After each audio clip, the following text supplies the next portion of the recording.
ამის შემდეგ პრემიერ-მინისტრმა სარფში ნაპირსამაგრის სამუშაოები დაათვალიერა, რომელიც სეზონის გახსნამდე დასრულდება. ნათია მღებრიშვილი დეტალებით. ნათია, გისმენთ.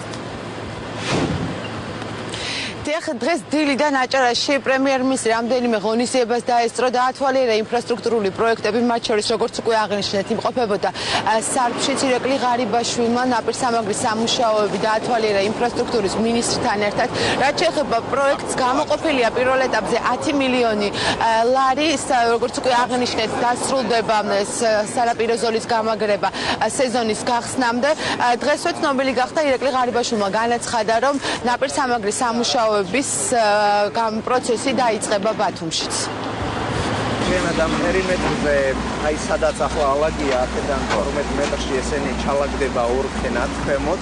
აქ ვიყო, აქ ჩალაგდება. კი, აი დაახლოებით აი ეს კლდე რაც არის, იმის ოდნავ ვიცით, აი ეს ჩალაგდება მთლიან პერიმეტრზე ორქენად და შესაბამისად მერე უკვე წავა გამაგრებითი სამუშაოები აქედან. კრავს კი ზემოდან აი ესე კრავს ესენი ერთმანეთს, უკვე სიმძიმე ისეთი აქვს, რომ ტალღა ვერაფერს ვერ უშვებენ, ტალღა ეხია, ეს იქნება ზღვის დონე დაახლოებით ოდნავ მეტი, ოდნავ ნაკლები, როგორც იქნება მიქცევანის მიხედვით და აი ჩვენ სადაც ვდგევართ, ეს ნაწილი და ეს იქნება მერე უკვე ისეთი ფორმით დაახლოებით ადამიანებმა შეძლონ აქედან ამან 15 მეტრი აქვს ამას დაგვაროვებდეს სპეციალურად ჩამოვიყვანეთ ამის საფრთხეს და აბასა შესულები არიან? კი, შესულები არიან და როცა იდება ისინი ასწორებენ ქვემოთ რომ იყოს ნორმალურად დადებული და არა თქვა შემთხვევით ჩაგდებული, იმიტომ რომ შემთხვევით ჩაგდებული აკადემია მოძრაობს.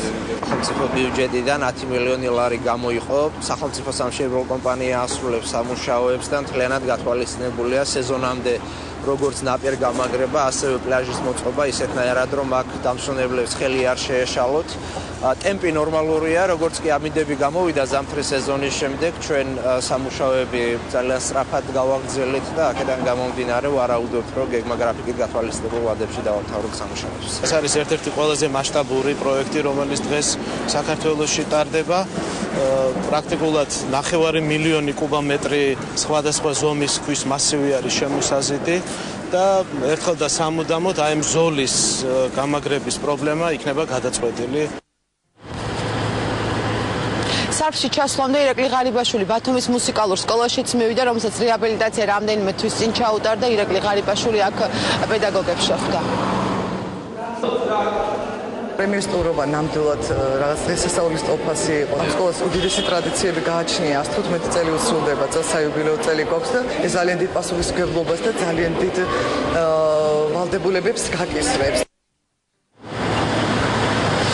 პრემიერ-მინისტრის ვიზიტი აჭარაში დღეს სრულდება, დღის ბოლომდე კიდევ რამდენიმე შეხვედრაა დაგეგმილი. მადლობთ, ნათია, მღებრიშვილი იყო.